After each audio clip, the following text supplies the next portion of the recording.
ස්ටරන් ආපු ගෑනු ළමෙක් මගේ ඉන්බොස් එකට මැසේජ් එකක් දාලා තිබ්බා. ඒකට උත්තරයක් දෙන්න කියලා හිතුවා මේ වීඩියෝ එකෙන්. මේ ප්‍රශ්නයක් අහලා තිබ්බා මේ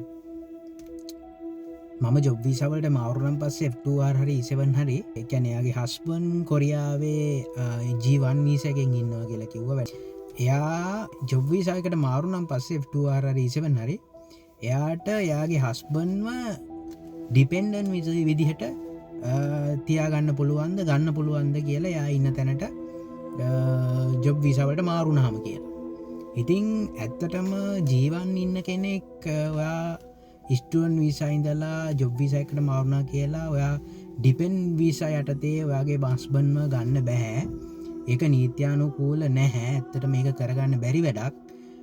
ඒ නිසා ඔයා ජොබ් වීසා වලට මාරු වෙලා ඔයා වර්ක් කරන ගමන් එයත් ජීවන් වීසා එකේ ඉන්නවා නම් වර්ක් කරන එක තමයි සුදුසු වන්නේ.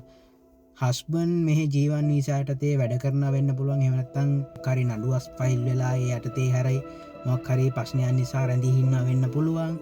ඉතින් ජීවන් වීසා එකක් ගහන්නේ ගොඩක් වෙලාවට රටේ තත්ත්වය යහපත් නම් ලංකාවට යන්න බැරි තත්ත්වයක් තියෙනවා නම් එහෙම නැත්නම් මොකක් හරි වන්දිදලා නඩුවක් දාලා තියෙනවා නම් ඒ වගේ තත්ත්වයක් යටතේ කොරියාවේ රැඳී ඉන්න මේ ජීවන් වීසා එක නම්මින් වීසා එක ගහනවා. ඉතින් මේක කොයි විදිහට බලපානවද කියලා විස්තර කරනවා නම් මේ වගේ සරණාගත වීසා යටතේ ඉන්න කෙනෙක්ට ඩිපෙන්ඩන්ට් විදිහට ආපහු නැවත කොරියාවේ රැඳී ඉන්න නීත්‍යානුකූල අයිතියක් නැහැ. මේක ඇත්තටම ඔයා මේ ගැන තොරතුරු විමසනවා නම් ඇත්තටම මේ හෙන්ජොන්සා කෙනෙක්ට මේක විස්තරේ කිව්වත් එයාලත් ගොඩක් දුරට රෙකමන්ඩ් කරනවා ඔයා මේ ඉන්න තත්ත්වයේ යටතේ ඉන්නවා නම් ගොඩක් හොඳයි. මොකද ඔයා ස්ටුඩන්ට් වීසා එකට යටේ ඉඳලා D4 හරි D2 හරි ඔයා ජොබ් වීසා එකට මාරුනන් පස්සේ දැන් ඔයාට වර්ක් කරන්න පුළුවන්නේ. එතකොට ඔයාගේ හස්බන්ඩ් ජීවන් වීසා එකේ ඉන්නවා නම් එයාට ගොන කාලයක් කොරියාවේ ඉන්න පුළුවන් වීසා එක රිනිව් කර කර.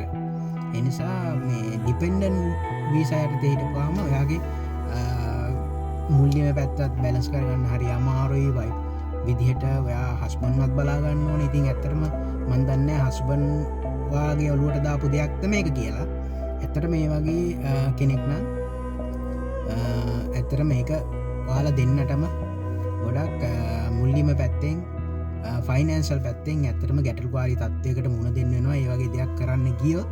ඒ නිසා ඒ වගේ මෝඩ තීරණ ගන්න එපා. ටිකක් ඉදිරිය ගැන හිතලා තීරණ ගන්නකොට